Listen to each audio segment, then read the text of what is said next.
ভগ্নাংশ। কি শিখবো? ভগ্নাংশ। আজকে আমাদের আলোচনার বিষয় হচ্ছে ভগ্নাংশ।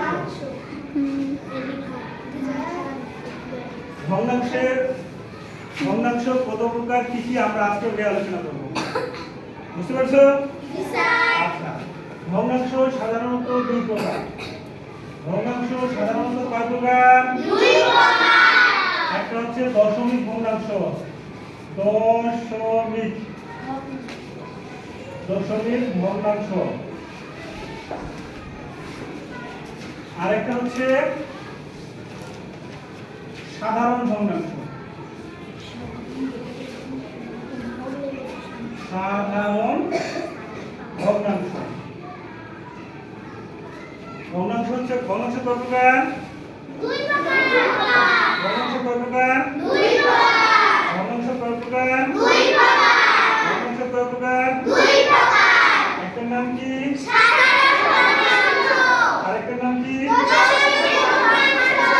ভগ্নাংশ কয় প্রকার? দুই প্রকার। একটার নাম কি? সাধারণ ভগ্নাংশ। আরেকটার নাম কি? দশমিক ভগ্নাংশ। এই যে সাধারণ ভগ্নাংশ আছে, এই সাধারণ ভগ্নাংশ আবার এইটাকে আবার তিন ভাগে ভাগ করা আছে। এই সাধারণ ভগ্নাংশকে আবার তিন ভাগে ভাগ করা আছে। কয় ভাগে?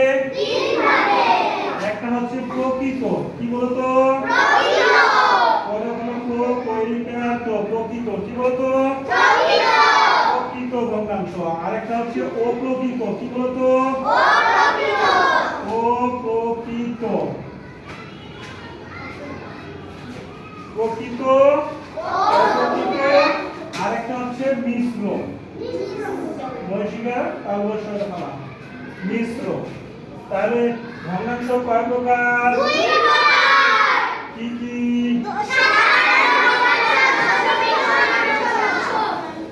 সাধারণ ভগ্নাংশ কয় প্রকার? সাধারণ ভগ্নাংশ কয় প্রকার? সাধারণ ভগ্নাংশ কত প্রকার? সাধারণ ভগ্নাংশ কত প্রকার? কি কি? আমার সাথে বলো। প্রকৃত, অপ্রকৃত, মিশ্র। প্রকৃত, অপ্রকৃত, মিশ্র। ভগ্নাংশ কয় প্রকার? ভগ্নাংশ কয় প্রকার? কি কি? আচ্ছা, সাধারণ ভগ্নাংশকে কয় ভাগে ভাগ করা হয়েছে? সাধারণ ভগ্নাংশকে কয় ভাগে ভাগ করা হয়েছে? প্রথমটার নাম কি? প্রকৃত। প্রথমটার নাম কি? প্রকৃত। তারপরেটার নাম কি?